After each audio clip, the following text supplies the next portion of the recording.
I don't know if I gave Asef a good fight. I don't think I did. How could I have?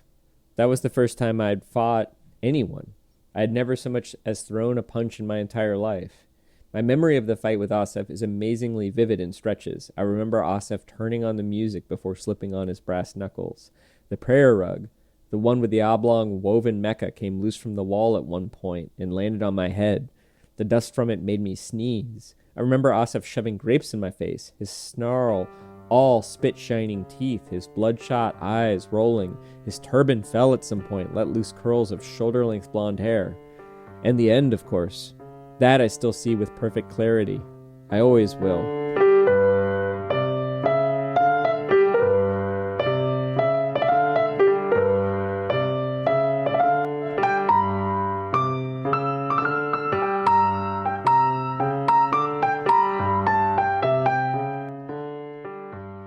I've been scolded a bunch lately, which is kind of annoying. I got scolded and yelled at in two road rage incidents today. I've been sort of low-key scolded in another sort of weird form. And then I returned a rental car today, and the very short man with the mustache who was sort of tasked with like checking it out, and I probably is the person who has to clean it up, first scolded me for not having my contract, and I went to the office, and then the people there were like, it's fine, you don't need your contract, don't worry about it, we'll print you a receipt.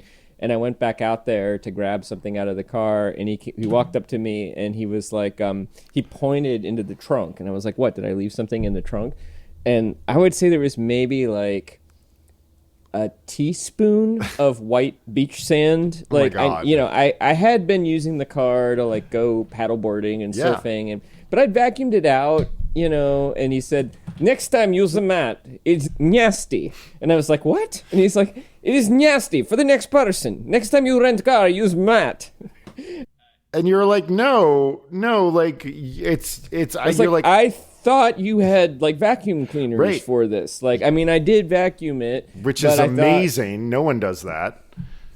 Well, and like when you return it at the airport, like it's like just 1,000 miles of degaff, right? It's just lines and lines of like people like giving their car back, and hundreds of people just like scanning it and being like, have a good day. And then like they're just vacuuming it, they're washing it, there are a million people. But this was at kind of like a downtown small business rental agency. So maybe it's this one guy's job to go through and vacuum all the cars. And wash the cars. Right. Yeah. But he didn't. Yeah. He did say it's for the next person. Next time you rent car, don't leave it nasty like this.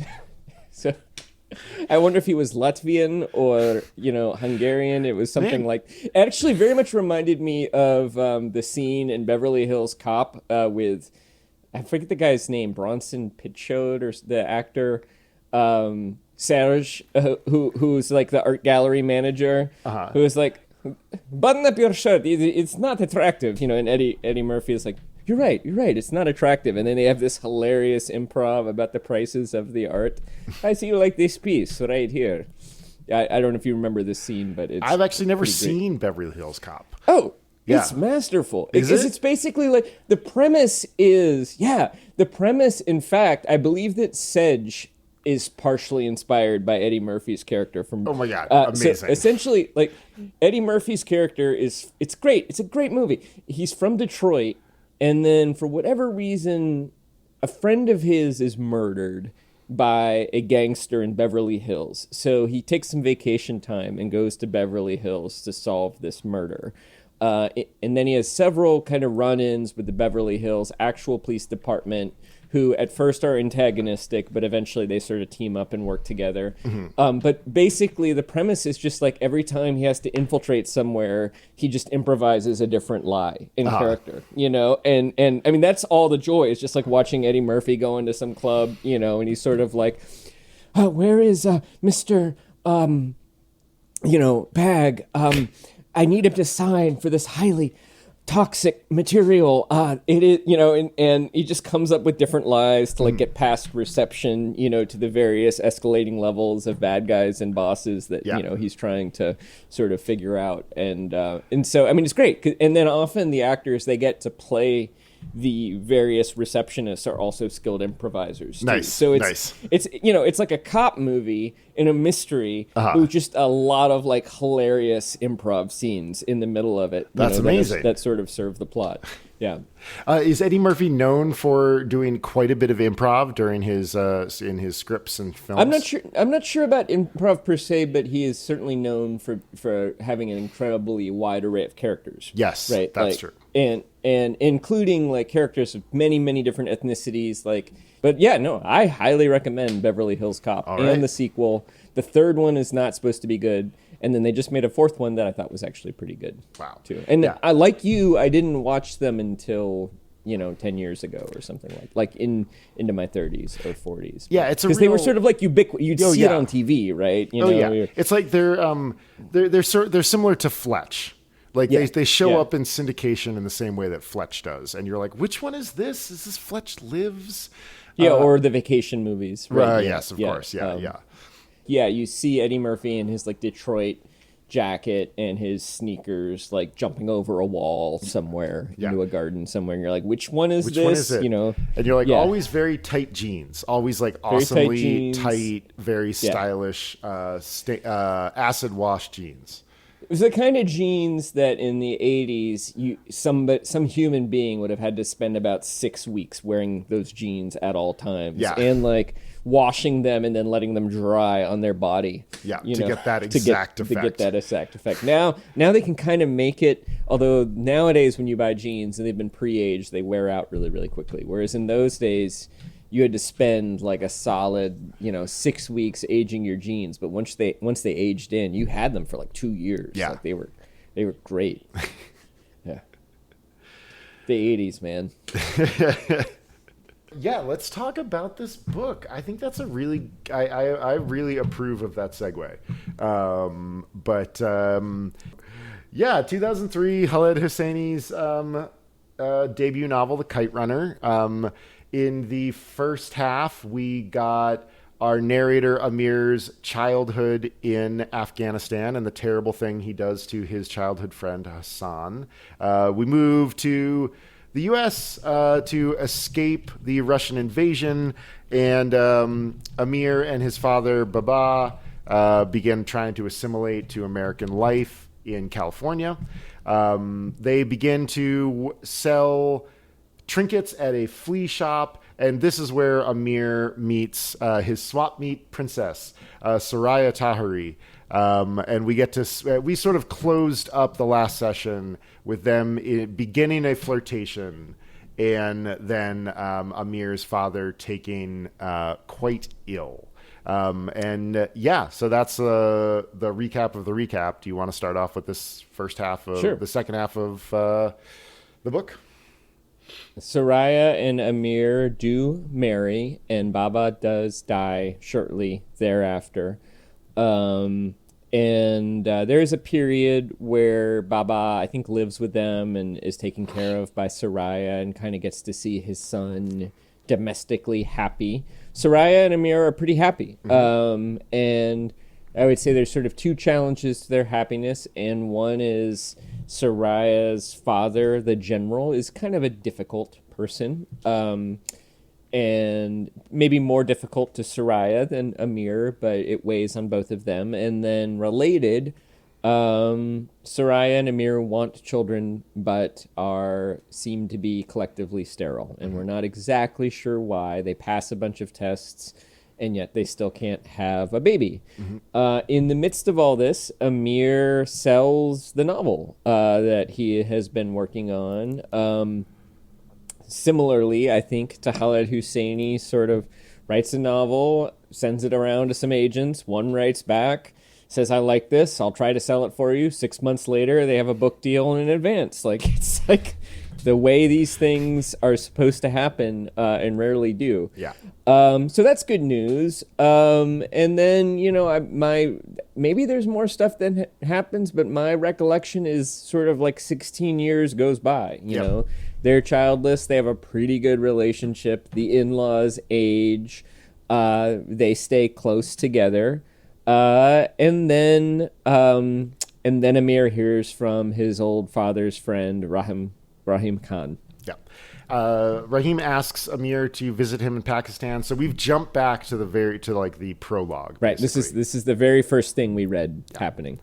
We do this quick little expositional catch up. Amir learns Hassan got married, had a boy named Sohrab, and then Raheem Khan sort of asks Hassan and his wife to move in with him back into the house where Hassan and Amir grew up together.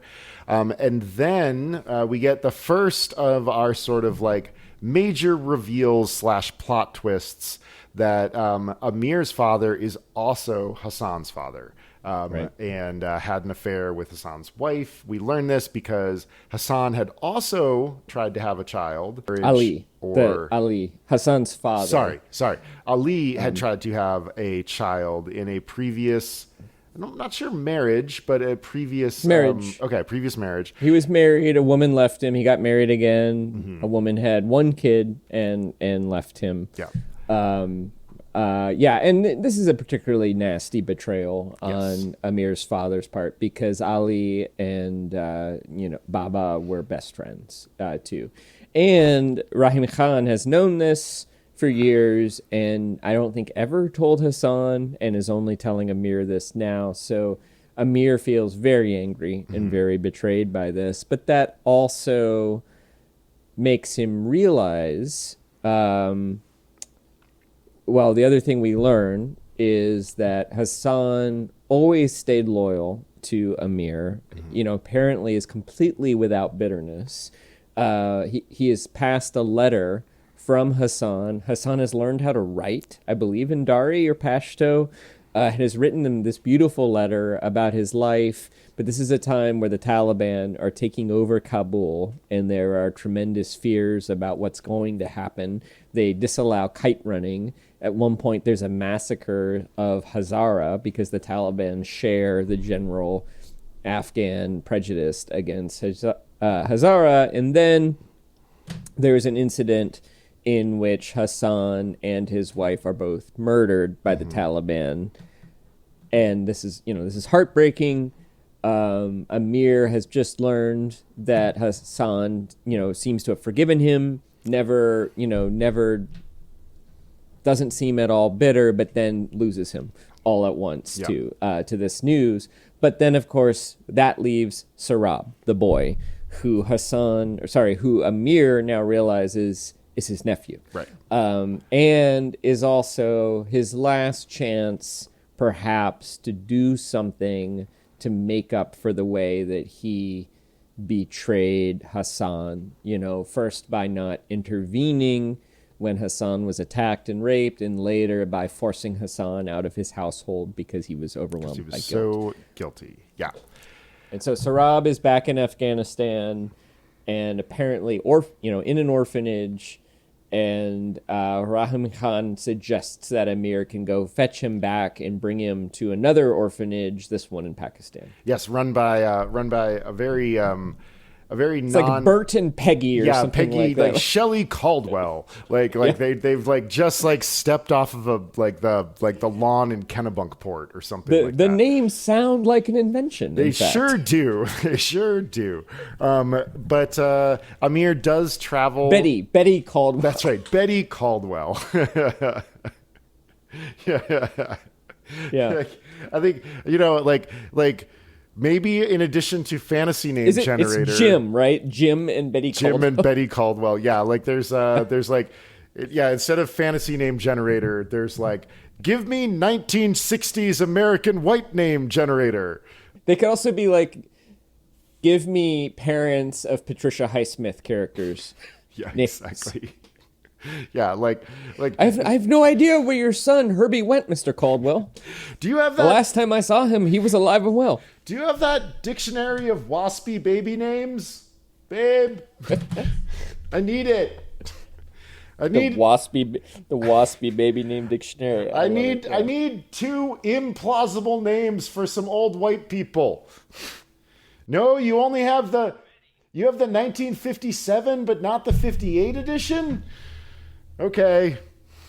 And all the female names are either short for Elizabeth or Margaret. Those are the only two. It's like Betty, short for Elizabeth, Peggy, meaning purity. Madeline. Peggy, short for Margaret. Madeline, short for Margaret. Megan, short for Margaret. But sometimes also short for Elizabeth. Betsy, Eliza. Short for Elizabeth. Eliza. Liz, Lizzie. We only have two names. Our people have two names. Don't tell me that WASP people aren't inventive. Like, to create so many names out of two names is incredibly creative. Yeah, it's like, there's some sort of like Xeroxing metaphor to come up with here. like they're not actually creating whole cloth. They're just they're slightly modifying and just, it's sort of the Beaker skit from the Muppet Show, but coming up with multiplying names. Some of them are strange though. Like, where does Peg? Yeah, there's no P in Margaret. I know that's a really weird one. Maggie. That's also like Richard Margaret, and Dick. Margot. Maggie. Yeah, maybe there's some Irish stuff going. Yeah, Margot. Yep. Where does Margot come from? Anyway, so Amir needs to get to Kabul. So he hitches a ride with, at first, a very grumpy driver who, over the course, this is sort of the buddy film subplot for the rest of the movie.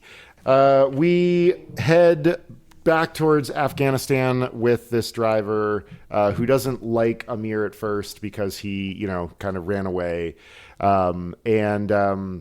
We are able to track down Sohrab in the other orphanage in Kabul. The one that Amir's father built has been destroyed by the Taliban. But we discover that Sohrab is not at this orphanage because he has been, quote, purchased from the orphanage by a member of the Taliban. And we understand pretty quickly that purchased for sexual abuse. Sometimes he takes girls, sometimes he takes boys. In this case, he took Sohrab. We get to see a very Handmaid's Tale execution at the halftime of a soccer match, which also feels very Handmaid's Tale-y, the sort of like conflation of horror to a game. We realize who this Talib is that has purchased Sohrab. We don't realize who it is yet, but they meet, and a meeting is arranged, and Amir goes to where he is going to try to make some negotiations with this Talib to get Sohrab back. And who is this particular Talib, Jesse? None other but Asif, Amir's old tormentor and the man who raped Hassan, the bully, the kind of like German Afghan with blonde hair. So his hair is up in a turban, which is why Amir didn't recognize him. And it's very clear that he's been sexually abusing Sohrab. And Asif, after tormenting Amir in his palace or stronghold or wherever I think it's like a palace of some sort, finally says, yeah, you can go ahead and take Sohrab, but there's going to be a price. This is the same thing he said, some 30 years earlier or 35 years earlier to Hassan. And in this case, the price is they're going to have a fight to the death, which happens. One sense is that if Amir was too cowardly to have the fight, if he were to walk away, perhaps Asif would let him walk away, and maybe that's even what he's hoping will happen. But Amir finally finds the courage to stand up for Hassan, for Hassan's legacy, for this poor boy Sohrab, and they fight. And probably Asif would kill Amir, except for Sohrab, we learn, is just like his father Hassan, a dead shot with a slingshot, and uses the slingshot to wound Asif gravely by shooting a brass ball from the samovar right into his eye, putting his eye out. Exactly what Hassan threatened he would do to Asif, something like 35 years prior to that. The two escape. Asif is left on the floor, like clutching his ruined eye. And Amir is gravely, gravely injured, but the driver smuggles him out of the country to Pakistan, where he is treated in the hospital. Yep. Sort of comes back to not full health, tells Soraya about Sohrab. She agrees that they should adopt him.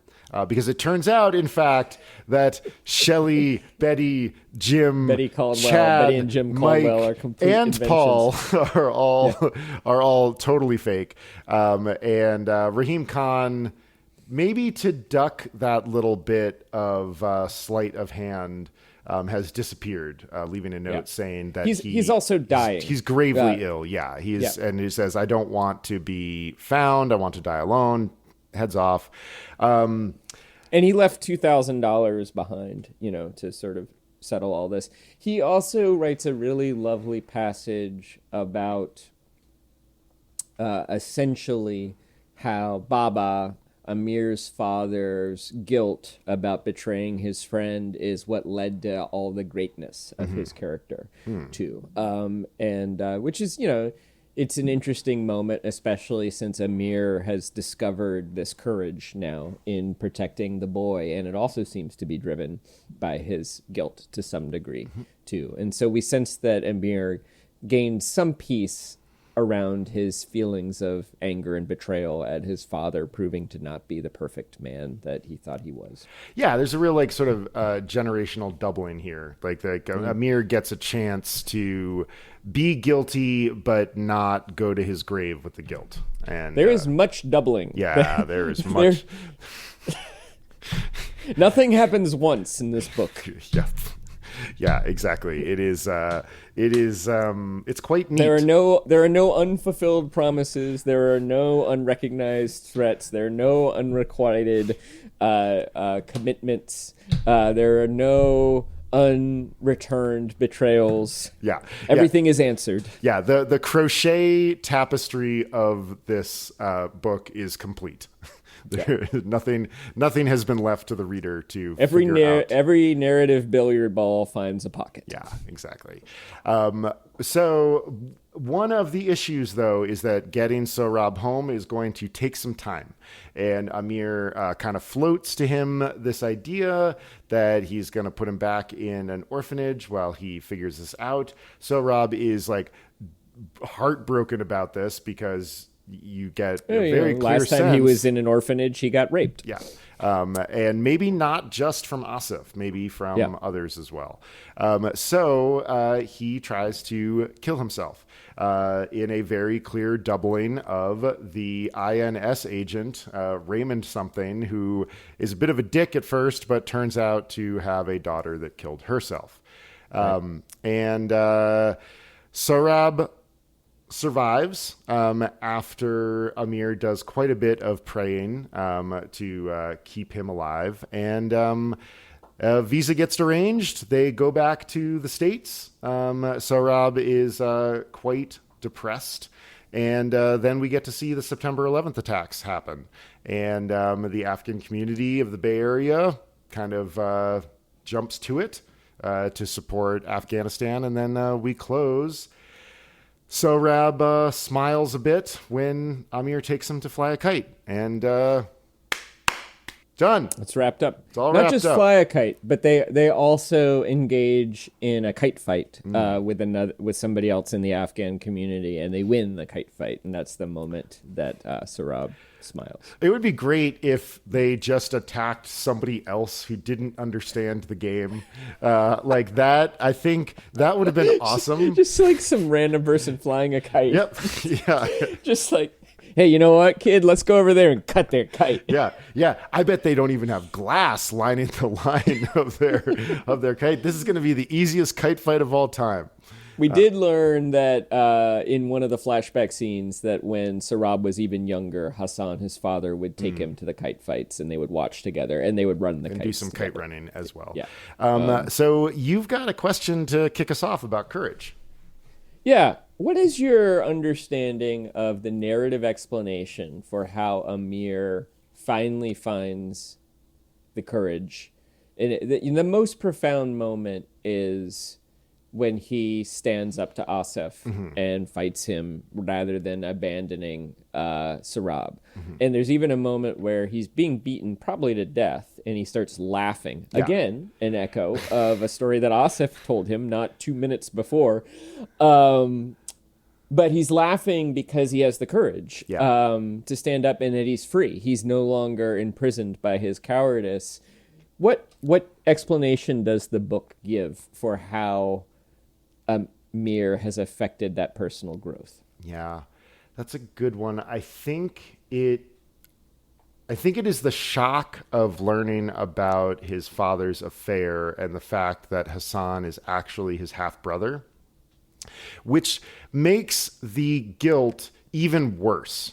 It's like the guilt has been compounding, like guilt with compound interest. But then like only realizes it now. And then I imagine the guilt sort of like balloons out for Amir. It is a little like he's also, I mean, he's really like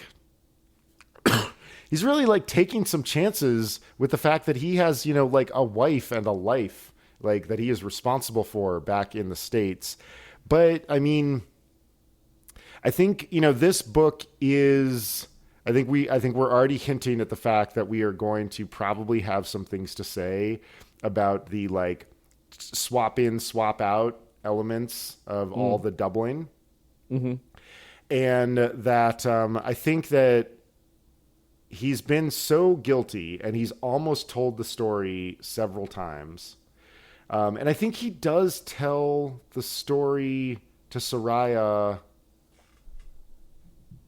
I think he tell her after he tells her after he brings, okay, so that doesn't, he tells her from Pakistan. Yeah. When so that's he's in not, the hospital. That's not part of it. But I think also that Rahim Khan's, when he sort of yells at him, and there's enough details about where the guilt really comes through. He sees what's happened to Afghanistan. Afghanistan in a sort of, we talked about the pathetic fallacy the other day. The Afghanistan sort of, you know, is set up to reflect the suffering of its people. We see sort of tear-jerking scene after tear-jerking scene. This family, I think Fahid's family, that feeds Amir, but they really are like, they sort of give up their last food to do so. Like, he's done enough legwork to make Amir's guilt sort of exponentially bigger. And that I think Amir kind of knows that if he doesn't stand up for anything at this point, then he is kind of lost. And I think that's the explanation that the book is trying to give. You know, that like things are really bad and you did a really bad thing and all of your family, you know, sort of knows about it. And all of these other families are kind of doing better than you did. So you better finally stand up to this bully. Yeah. Do you buy it? Do you think that that's true to human life? You know, like, this book does a nice job of, there's a sleight of hand that happens through the beauty of the first half and the tension of the first half that I think slides you into this like it's like a suspension bridge of disbelief. You know, it's like a masterwork of suspended disbelief in the second half of the book. So I think by the logic that he has created, then yes, it is acceptable. But as soon as you step back from the book and, you know, I mean, like we could jump down to my question about plausibility and do that because it's basically the same question. Like, do you buy the second half of this book? I think when you start stepping back from it and start realizing, like you said, there's a lot of doubling, everything is really, really neat, that it does begin to kind of pull apart a bit. And I found myself sort of being like, okay, I think I see where this is going. And that's been kind of the thing that's made me kind of come back to this like early aughts group of somewhat confessional, somewhat tear-jerking family, like generational dramas from the early part of this century, that did really well. And, and you're sort of like, I think I see why it did really, really well and why this was turned into a successful movie, because it does have the sort of emotional sleight of hand of a blockbuster movie. Yeah. Yeah. I mean, I think that's a really, really good observation. I also think it's like if we had been reading the beginning of the book and Asif had been about to attack Hassan and Amir had shown courage then, I think we would have gone along with it, right? Because kids are often courageous too. And it's like the book's physics then create this deficit. We've talked about this before. There's a courage deficit, this vacuum that we're just waiting to be filled in. And it's you desperately want, at least I desperately want Amir to find that courage. And it's interesting. I've tried to write moments like this in short stories, and I'm like, how do you create a set of circumstances that give somebody courage? And I think the answer is you can't really. You can only narrate what it feels like when that happens. Yeah. And I think there's a passage, and I think you in your answer you put your finger on this first. The passage when Amir is just dealing with the horror of his father's betrayal of Ali and his lying about it. And I pulled a little bit of it right here. How could he have lied to me all those years? To Hassan. He had sat me on his lap when I was little, looked me straight in the eyes and said, "There's only one sin, and that is theft. When you tell a lie, you steal someone's right to the truth." Hadn't he said those words to me? And now, 15 years after I buried him, I was learning that Baba had been a thief, and a thief of the worst kind, because the things he'd stolen had been sacred. From me, and the right to know I had a brother, from Hassan, his identity, and from Ali, his honor, his nang, his namus. And then there are a couple paragraphs in which he continues sort of reflecting on this, and then he writes, "Here's another cliche my creative writing teacher would have scoffed at. Like father, like son. But it was true, wasn't it? As it turned out, Baba and I were more alike than I'd ever known. We had both betrayed the people who would have given their lives for us. And with that came this realization that Rahim Khan had summoned me here to atone not just for my sins, but for Baba's too." And I think part of what's happening here is seeing his own anger and disgust at his father's behavior, and then seeing it mirrored in himself. At that point, the guilt becomes intolerable, and it morphs into sort of indomitable responsibility, which is the quality that Amir embodies for the rest of the book, the second half of the book too. And I think I bought that.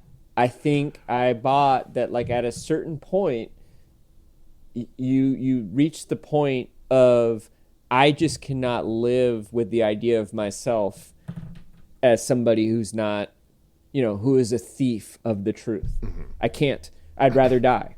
And maybe that's not how courage works, but it felt close enough that I went with it for the rest of the book. But I do think you're right that there's a sleight of hand, because it's exactly what the reader wants. Yeah. So you don't have, when George McFly knocks out Biff, the only explanation you get is, Crispin Glover's hand curling into a fist and this look of determination coming over him. We don't know why Crispin Glover got the strength to do that in that moment. We just really want him to. Yeah. But I think in this case, I do think there's enough of an explanation. Although it was, it is sort of the central problem of the second, or the central challenge for Amir to overcome the second half of the book. And then he has to overcome several other challenges once he finds the courage too. Yeah. I mean, it's like I said, I think it fits with the logic of the novel as it's been presented. And when you are inside this novel under its spell, it works. But then, like, once you do take that step back and you do start seeing, like, oh my gosh, this is, it's sort of like plot armor, but instead of like preserving characters that we know can't die, it's like courage armor. Well, but here's a thought. Yeah. This is a war novel, and it's a refugee novel. And pretty much anybody who survives the kind of war that these people had to survive, and pretty much any refugee who escapes a war like that and creates a new life probably at some point did need to find that level of courage, and probably at some point did need to overcome the sorts of challenges that these characters are facing as well. So, you know, maybe it's more plausible than people whose lives have been as safe as mine and yours can grapple with. Yeah, I mean, it's an interesting question about, like, where does courage come from? You know, and I think that's probably a question that gets answered uniquely every single time. You know, like, and not just courage in books, like courage in life. And I bet if you interviewed people who do dangerous things, I bet you would get like 20, like for every person. I'm sure there's like a similar shape, but I bet that it sort of occurs in different ways for different people. Like, how do you run into a burning building? How do you go and get somebody back from a firefight? Like, and like, from what I've read, accounts of that type, the person is just sort of like, I just did it. You know, like there isn't a thought process, which is, I think, one of the reasons why it clunks a little bit for me, even though, like, I'm not saying I dislike the second half of this book. Again, I think it reads very, very well, but I also think it reads like a debut novel in which, like, it feels like there is a desire for the pieces to fit together nicely. Yes. And Hosseini has said, like, he hasn't said how he would change it, but he was like, oh, if I was writing that book again, it would be different. I feel like we're watching somebody go from being a great writer to a great novelist in the span of this novel. Oh, what an interesting idea. And because I do like the second half more than the first, even though it has more of the narrative implausibility that you're alluding to. But I also think it is more chaos, to go back to chaos as a ladder. That there, you know, the physics. Well, actually, this gets to one of the questions I wanted to ask you about, too. I would say the most profound realization of the second half that completely reframes our understanding of the first half of the book is realizing that Baba had an affair with his friend and servant Ali's wife, and, you know, which is a terrible betrayal of their friendship. And also that makes him Hassan's father, which is something he never told Hassan and never told Amir, but explains a lot of the weirdness between Hassan, Amir, and Baba, and explains a lot of what's happening in the first half of the book in a way that it gives it a different light. And there's one moment, too, where, you know, Rahim Khan is explaining this, and he says, you know, if your father was hard on you, it's because he saw a lot of himself in you, and he saw a part of himself that he was ashamed of, you know, and, you know, so I guess I got kind of distracted by that, but where I was going with that is, when do you think that plot point, when do you think Khaled Hosseini was aware of this plot point? Because, you know, I could imagine it being something he knew from the very beginning, or I could imagine it being something he discovered at roughly the same time we, the reader, learn it, because he needs something to get Amir to change. Yeah. And we talked about that, right? We talked about that last time. Like, what is going to change Amir? Because we sense there's a redemption arc. The very, third sentence of the book is, there's a chance for you to still be good. Yeah. Or something like that. So when do you think Khaled Hosseini knows? I would guess that he knew from the beginning. I just, because I do think, even though we do have that wonderful anecdote about him, like, losing a big chunk of the manuscript and having to rewrite it. Yep. And the book is so tightly plotted, but that chunk was not very plot heavy, right? Like that chunk is sort of digression, you know? And that's my question about... It's kind of the rare digression in the book. That's my question about tension, but we'll get to that. But I really think that he knew from the get-go. If this were a slightly messier novel, like if it did have some of the like loose ends that I think are really important, then maybe I would agree with you. But I think because it is so tightly narrated and written, I think he knew from the beginning. I would love to ask him. I would love to be like, when did you know that detail from the beginning? I kind of think so, because this book is so much about fathers and brothers that like it kind of, and it's about betrayal.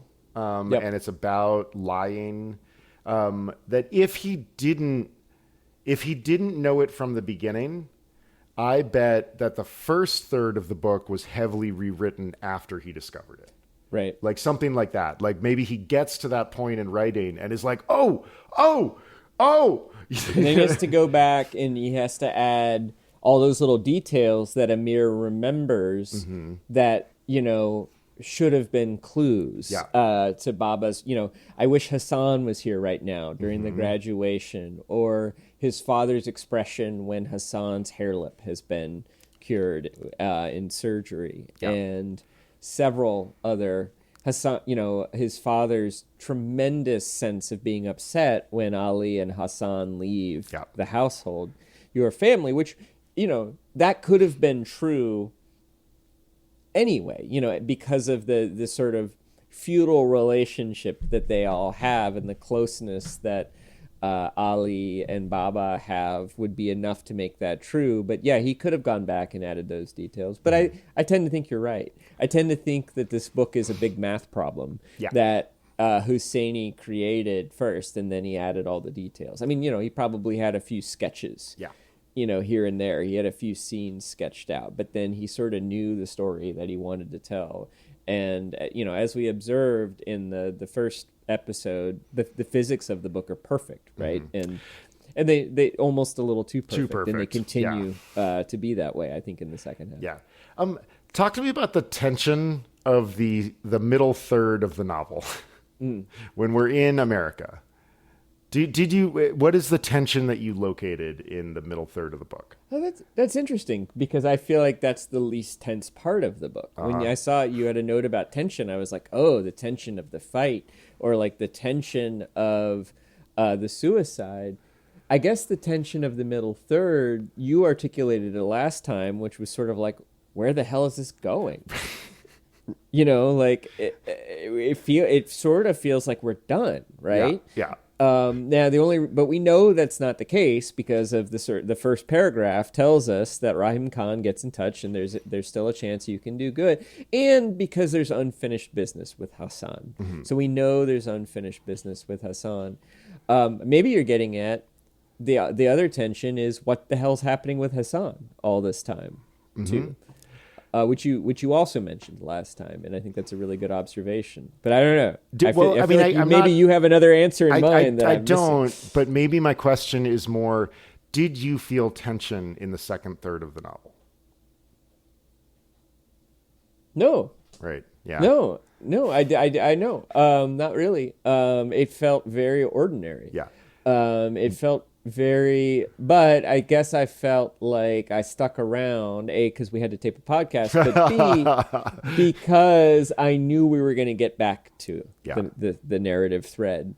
And you know what? I guess I would say I felt some relief in the middle of the novel, because the first third had been so tense that, you know, I guess I felt like, you know, we're just like, can't we just like live life for a little bit and like have normal things like annoying in-laws and, you know, fertility treatment and like that kind of stuff, you know, that people have to go through. I mean, I kind of like that section too, because it was sort of like, you know, it was kind of like all happy families are the same, you know? Yeah, totally. Yeah, exactly. He and his wife get along, you know? He's got a nice mother-in-law. He's got kind of an annoying father-in-law. He's got a book deal, you know, like it was, and that I think that's sort of true, right? Yeah. Like that you know, I happy people I know don't have very interesting lives. Yeah, it's this wild, like, he manages to keep like a third of a novel aloft on like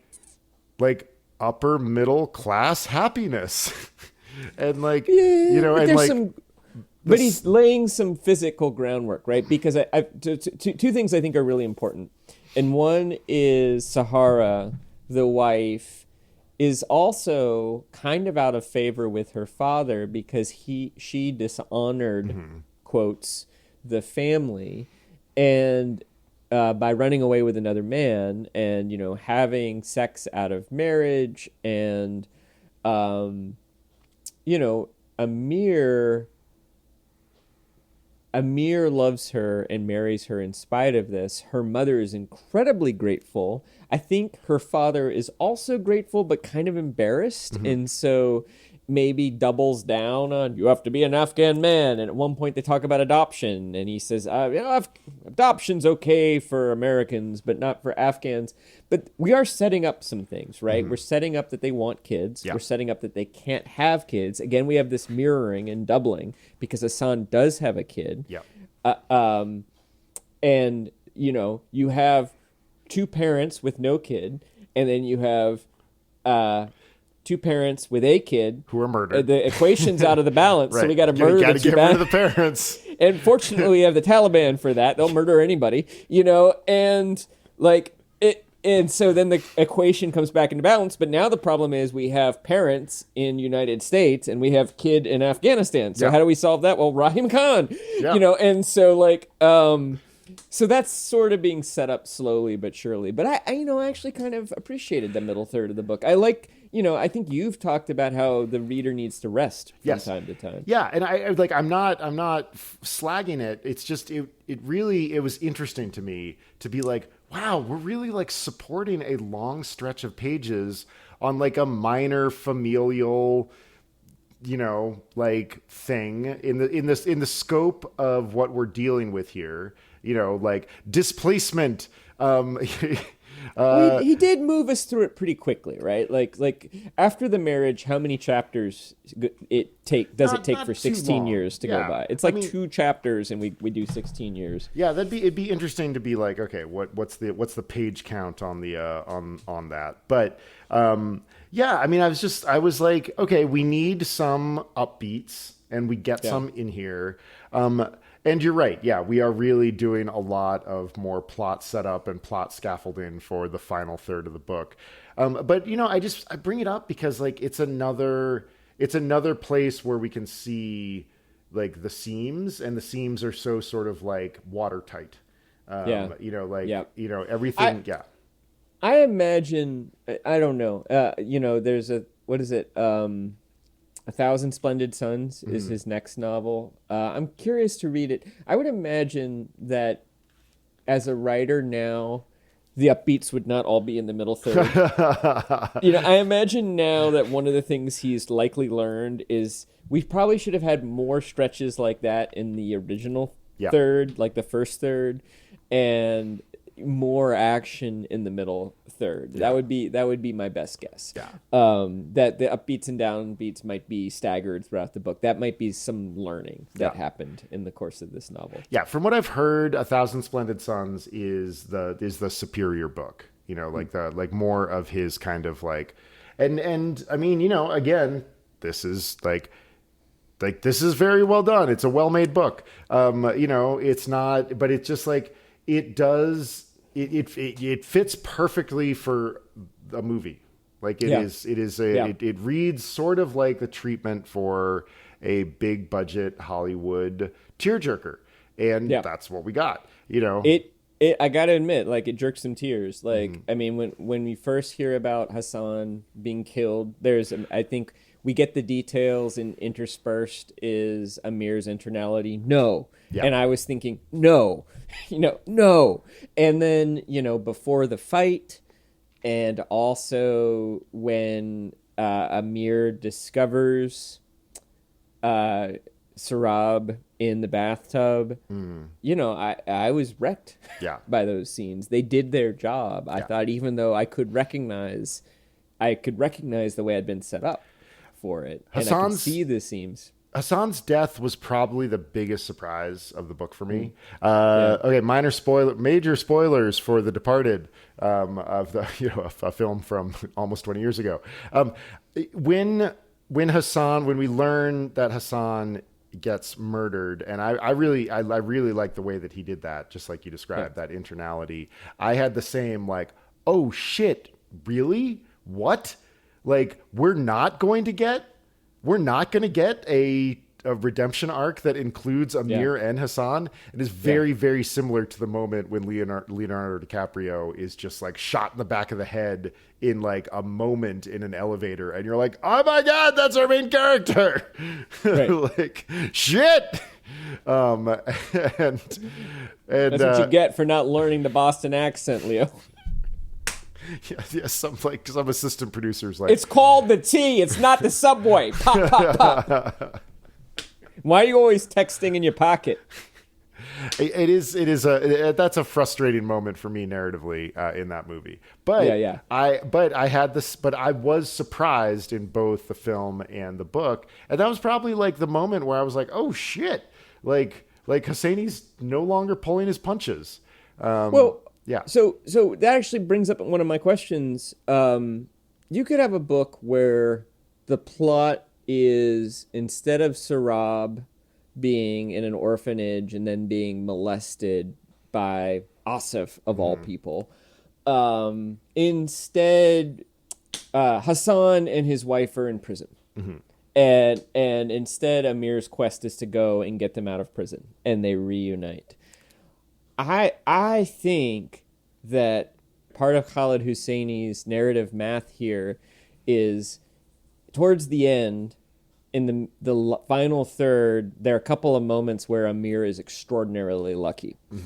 And I think that Hosseini is a smart enough writer to know that we'll only permit that if there's been a blood sacrifice. Got it. And I think just in the same way that Hassan was compared to the sheep being sacrificed in the first third, I think that Hassan and his wife's death are the pain that, this is the Bruce Springsteen body in the ground, that you have to put that. And there was a part of me that's like, I'm not sure how I feel about that. Like, I think that because Hassan is lower class and Hazara, there's some part of me that worries that, like, at some level we accept his sacrifice as more proper.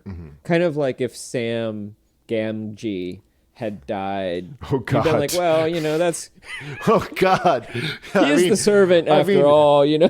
Better book, but my God, not. Would it be? I don't know.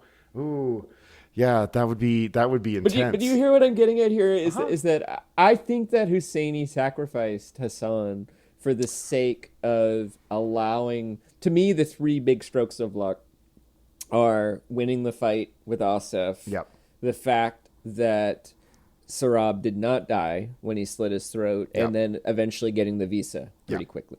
Now, all of those have their own accompanying, they have their own blood sacrifice as well. Literally, in the case, Sarab almost bleeds out.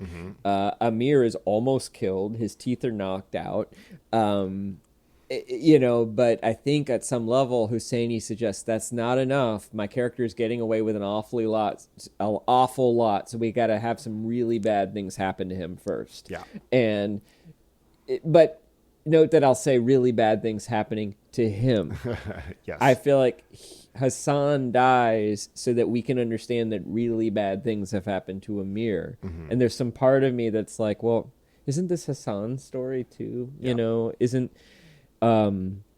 So I don't know. I don't know if you have any discomfort around that, but I have a little bit of discomfort around that. Yeah, even though it works, right? It hits me right in the gut. And I think it also helps explain Amir's courage in that moment too. I think Hassan's death is one of the motivational forces behind that courage. This novel passes back and forth over a line of plausibility, like that. And like the best example I can give is like when you go to a horror movie that like when you go see where like Scream does this, like this is the central like tension of Scream is like all of the jokes about the horror movie. Like, so like as Scream points at itself to do that like self-referential thing about like, oh, don't go off by yourself. Don't say I'll be right back.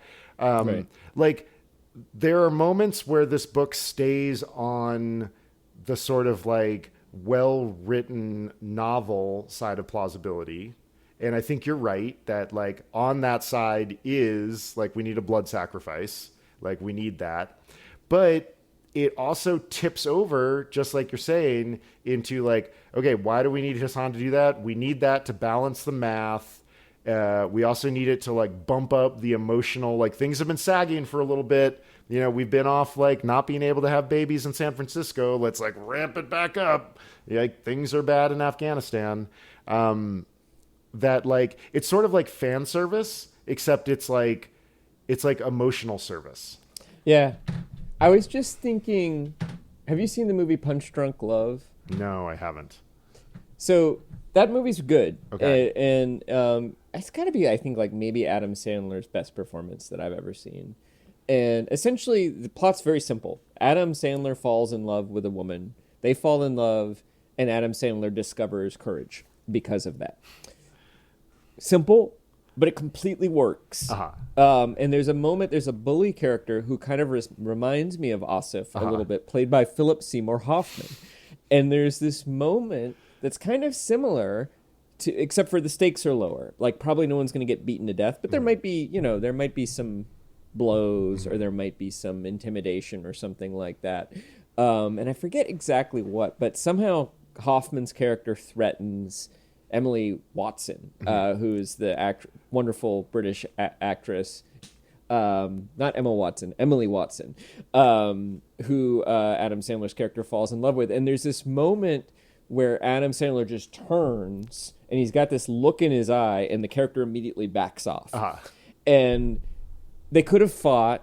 There could have been a moment where we see Adam Sandler's like newfound strength and courage due to his love, but all he has to do is look at Hoffman, and Hoffman gets it. And there was a part of me that sort of feels like as kind of amazing as the fight scene is and the ending with the eye, there was a part of me that was like, what if Amir just walked up to Asif with his brass knuckles and kicked him in the balls? Yeah. And then walked out. Yeah. Do you know what I mean? Like, what if he just outsmarts him? Well, you know, like, I mean, it's a little bit like, well, that's a great nunchuck display. You know, it's like, what if he just smuggled a gun in and shoots him, right? Do you know what I mean? Like, what if, and there was something epic about that fight, and he even pulled that section, but there was, I don't know, I think it's part of what we're getting at here is that I feel like Hosseini is calculating that, like, we know that Asif is terrifying. Yeah. So the only way that we can believe that Amir would win the fight would be actually that he is nearly beaten to death. And then, of course, you know, and it was the moment that the slingshot came out, I was like, oh, I didn't see it coming. Mm-hmm. Oh, and that is perfectly foreshadowed. And I had even thought the only way he can win this fight is if Sareb somehow intervenes, but that's, of course, impossible. And then there was the slingshot. And then, of course, we already heard that he was a master at the slingshot. Amazing, even better than his father, yes. He was even better than his father. And so it is plausible. And, in fact, we've also noticed the brass balls just sitting there. The perfect thing to poke out a Talib's eye, right? And so it's all been put together, and it's still satisfyingly not miraculous and satisfyingly foreshadowed. But there still was another part of me that's like, maybe the physics can be off sometimes. Yeah, you know, there's too much narrative logic. Like there's just have you ever seen A History of Violence?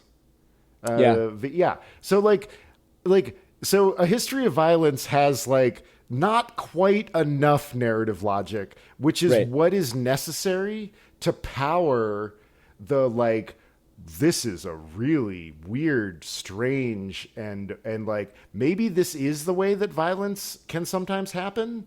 Yeah. You know, like, because I feel like the violence in this book is a very Hollywood-esque kind of violence. Yeah. And like there's a few times where it doesn't. There's a moment where a character is like, and my two daughters were like blown up by a landmine, and you're like, fuck. Like, right.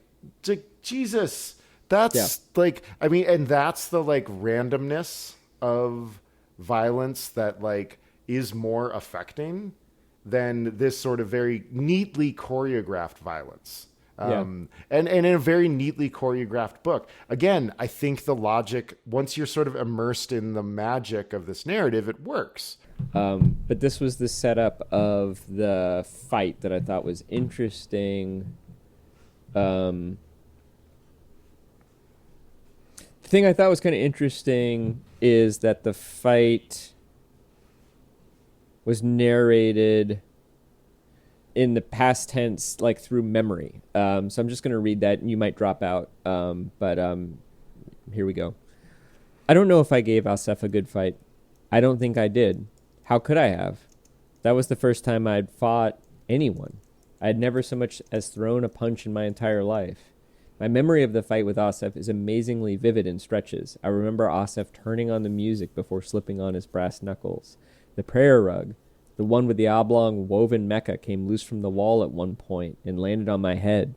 The dust from it made me sneeze. I remember Asef shoving grapes in my face, his snarl, all spit-shining teeth, his bloodshot eyes rolling. His turban fell at some point, let loose curls of shoulder-length blonde hair. And the end, of course. That I still see with perfect clarity. I always will. Mostly I remember this, his brass knuckles flashing in the afternoon light, how cold they felt with the first few blows and how quickly they warmed with my blood, getting thrown against the wall, a nail where a framed picture may have hung once jabbing at my back, Sarab screaming, tabla, harmonium, a dilroba, getting hurled against the wall, the knuckles shattering my jaw, choking on my own teeth, swallowing them, thinking about all the countless hours I'd spent flossing and brushing, getting hurled against the wall, lying on the floor, blood from my split upper lip staining the mauve carpet, pain ripping through my belly, and wondering when I'd be able to breathe again.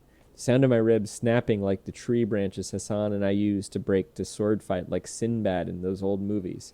Sarab screaming, the side of my face slamming against the corner of the television stand. That snapping sound again, this time just under my left eye. Music, Sarab screaming, fingers grasping my hair, etc., etc., etc. The one thing I found kind of interesting about it is that what he tells us is what he remembers about the fight, and then he says, the ending, of course, I will always remember that, and then he goes on to not tell us how it ends. But I don't know if you have any reflections on just that approach to the fight, which was this kind of stream of consciousness, just images of violence with this interesting foreshadowing of course I remember the ending, but a good 5 pages where we don't get the ending. Yeah. Despite the fact that it's being told in the past tense suggests he survived too. Yeah, it is an interesting setup because you sort of get the sense that you get the sense that he loses, but you're like, but he's alive. Yeah. Right. And I enjoyed that. I enjoyed that little, that was, Hosseini's ability for tension in this particular book seems much better in Afghanistan, in the Middle East. Yeah. Did the coincidence of Asif being the man in the spectacles, did that stick in your craw a little bit? Yeah, it did. Although we did have the beggar who was a college professor, and this moment that it was foreshadowed that basically Kabul is a small town, and you never know who you're going to run into. Yeah. So yes, it stuck in my craw a little bit. I think part of the problem here is that Khaled Hosseini at times feels like he's writing a very naturalistic novel, like emotional realism. Yeah. And at other time, it feels like he's writing an epic myth of brothers and fathers and sons. Yeah. And I'm not sure he always knows which he wants it to be. Yeah, it's not tonally inconsistent, but it's sort of thematically inconsistent throughout, and it's not so thematically inconsistent that it renders it, like non-readable or anything like that. But it just, you know what it is it's like this book exists in its own universe.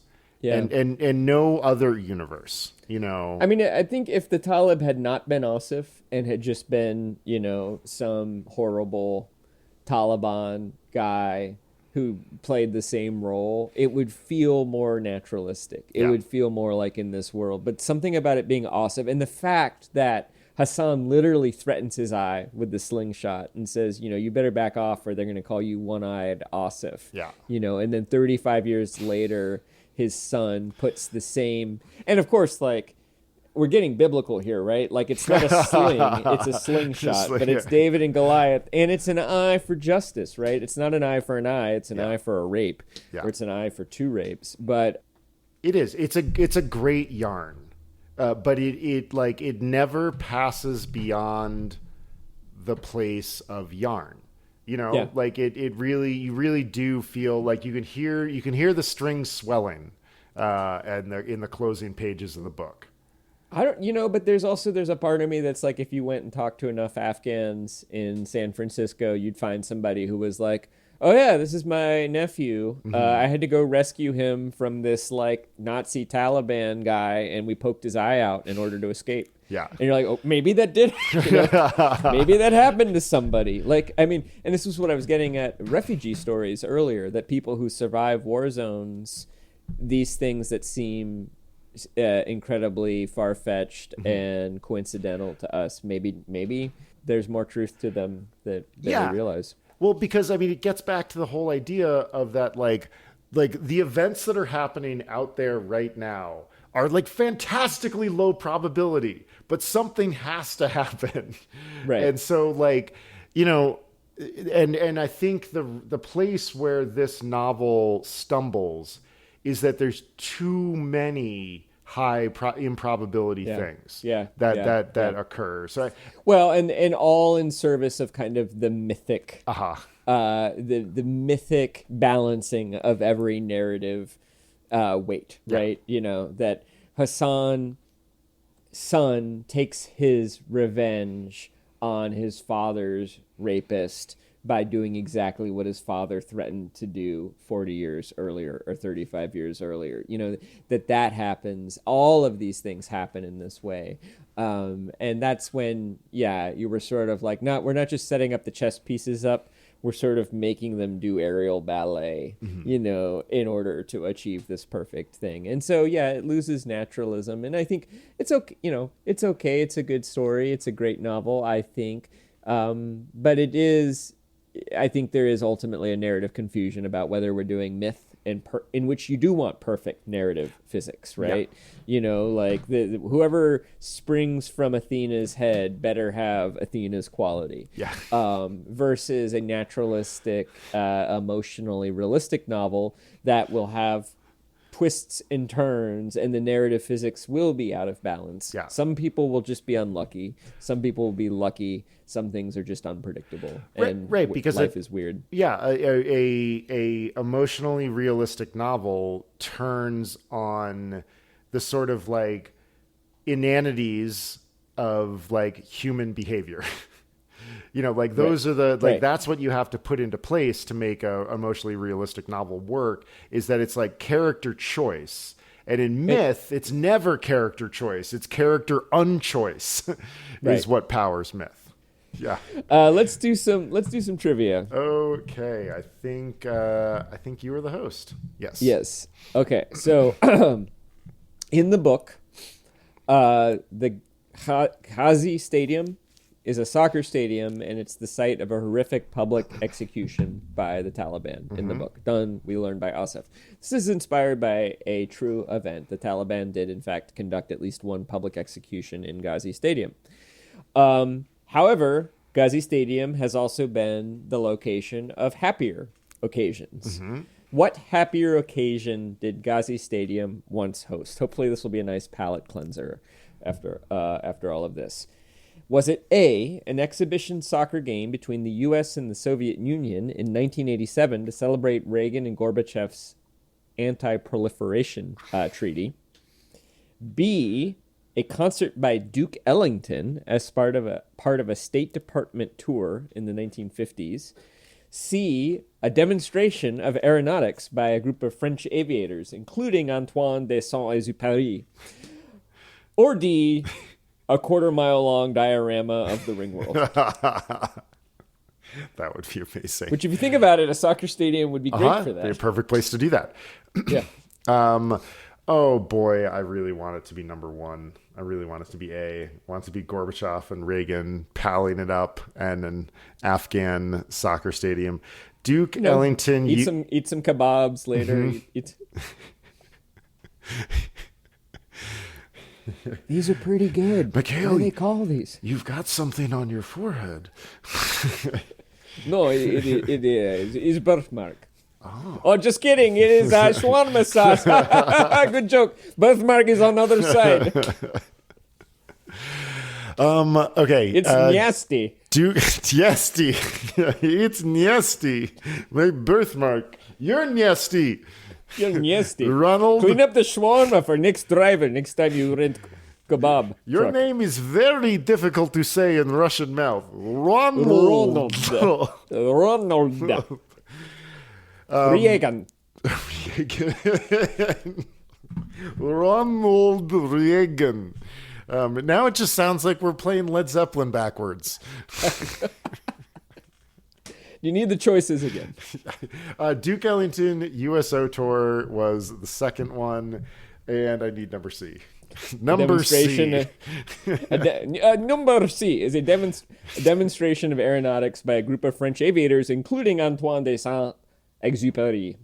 What was the date on that one? I didn't give a date, but it would have to be the early 20th century, I think. Okay. Duke Ellington, USO Tour, 1950s. What's going on in Afghanistan in the 1950s? What are we doing? We are doing containment, sort of. Let's see, the Soviets invade in 87. Are they still there? Or they invade in 79. They're still there in 87. Yeah. I'm going to go with the Duke Ellington tour. You got it. Oh, they do it like the Reagan and Gorbachev is just too wonderful to be true. It'd be really fun, right? Like, yeah. Yeah, I think you would probably know about it if the U.S. and Soviet Union had played an exhibition soccer match in the 80s too. But yeah, maybe that would be. I'm sure they did, but not in Afghanistan. We competed with them in the Olympics all the time, but I love the idea of an exhibition soccer match to celebrate an anti-nuclear proliferation in Afghanistan. Yeah, like neutral territory. Oh my God. Hey, where do you want to stage this baseball game? How about Cuba? JFK? No. How about Afghanistan? They recently, because actually that was shortly after. I think the Soviets had been kicked out by then. The Mujahideen, had been. I don't know the full timeline. We backed the rebels. Oh, yeah. I think they're still. I think it's early. I think it's either right in '89 as the. Did they leave before the Soviet Union collapses or not? I thought so. Okay. It certainly. I mean, but I know I could be wrong. Yeah, maybe they were just. It was a military debacle, as was the American incursion into Afghanistan. Again, land wars, Asia. Yeah. Well, anyway, what's your trivia? Second time Vinzini has come up in trivia. I know. I met someone recently who had never seen The Princess Bride. Oh. And I was like, oh my God. I thought you were going to say you met Wally Shawn recently. Oh my God. Wait until we watch Vanya on 42nd Street and Bill Cosby's next door neighbor is going to get a whole new life for you. Okay. I once hung out in his girlfriend's apartment. That's my one. Oh, cool. Interesting. That must. So the Soviet Union has invaded Afghanistan before. Mm-hmm. Was it in 1919, 1929, or 1949? 1919, 1929, and 1949 are your three options. Right. Okay, 1919 is just after the revolution. I do think that there was probably some territorial expansion going on then, but I think they probably had too much going on. The only I could imagine like some faction of like the White Russians or something fleeing to Afghanistan and then the Soviets invading to try to catch them. So 1929, sorry, 1919, 1929. I have no idea what was happening in 1929 in the Soviet Union. I just don't think that that's when they would have been invading Afghanistan. 1949 seems more plausible to me that it would have been something that was essentially when they were in the midst of doing territorial expansion and they could get away with it because they had just beaten Hitler. The United States had other problems. So I'm going to go with 1949. It was 1929. What? The Soviet Union invaded Afghanistan in 1929 against the Sakhoists, and then again a year later to fight a different, the Basmachi movement. So 1929 was when the Sakhoists? Oh, I don't know, but we could figure this out. An armed group in Afghanistan who were active from 1924 to 1931. In 1929, they managed to take control of the capital of the Kingdom of Afghanistan, Kabul, reestablishing the Emirate of Afghanistan. Following military reversals in the Afghan Civil War, they were forced out of the capital in October 1929. Right, okay. Yeah, I mean, so this is just like, extension of Tsarist policy in like every Russian leader pretty much since. They like having a sphere of influence. They like all the countries near them to have a government who is friendly to them. That's why, not only like the Soviet Union, they loved that because not only they take over like Ukraine and stuff like that, but they also had like friendly governments in Yugoslavia, Hungary, Poland, Baltics. That's their way. It comes from the psychology of living in a plains with no mountains to protect you. You're just sort of like, well, we need buffers. Yeah. Oh, well, that was a good one. You get a ding, I get a buzz.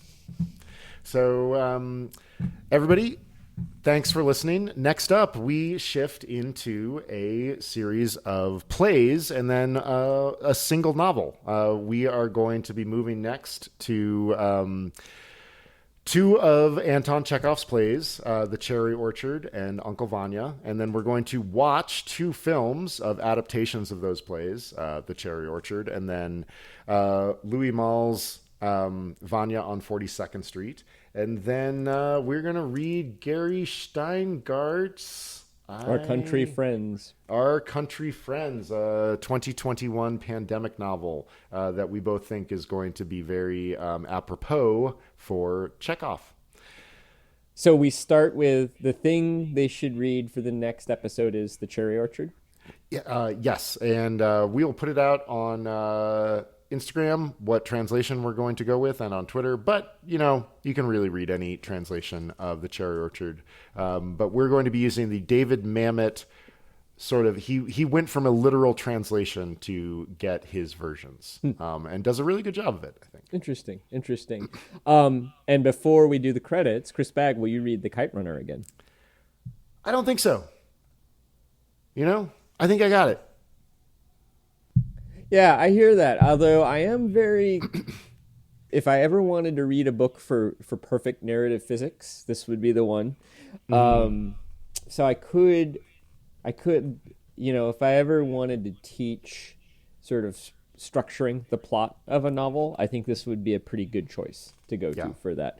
But I also kind of feel like I got it first time.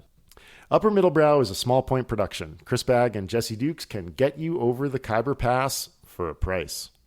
Music by Ben Pajak and Jesse Dukes. Design and website by me, Chris Bagg. You can learn about us and find our listener survey at uppermiddlebrow.com. And please review us in your podcast app so other people can find the show. And as a reminder, Chris and I are both writers and editors and can help you with your writing, podcasting, or editing project, your Khyber Pass, as it were. You can see some of our portfolios and learn more at our respective websites, Chris Bagg, ChrisBagg.com, and JesseDukes.com, JesseDukes.com. Good night. Bye, everybody. Thanks for listening.